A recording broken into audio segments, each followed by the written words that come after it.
Maraming salamat po sa mga taong nagdasal po, nag-take ng effort, magpuyat para panoorin po yung Olympics. Mga kababayan, isang napakagandang araw sa ating lahat. Narito tayo ngayon sa Ninoy Aquino International Airport upang salubungin ang ating mga kalahok sa Olympics 2024. Pinangungunahan ito ni Carlos Yulo. Makikita natin ang napakaraming tao na nagtitipon-tipon dito upang ipakita ang kanilang suporta at pagmamahal kay Carlos.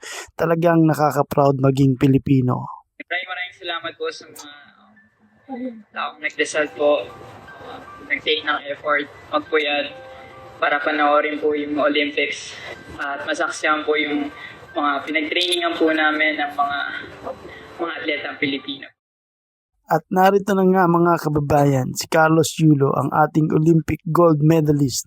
Tingnan nyo ang kanyang ngiti, puno ng saya at pasasalamat sa inyong lahat. Ang saya at galak ng mga tao ay hindi matatawaran. Talagang ipinapakita natin ang ating pagmamahal at suporta kay Carlos. Ito ay isang araw na hindi natin malilimutan.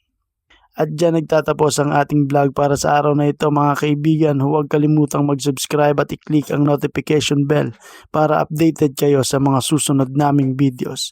Maraming salamat po. Palaboy OFW here, Pinoy Vloggers in Kuwait, Rafi Samstil and Brian Pontanar.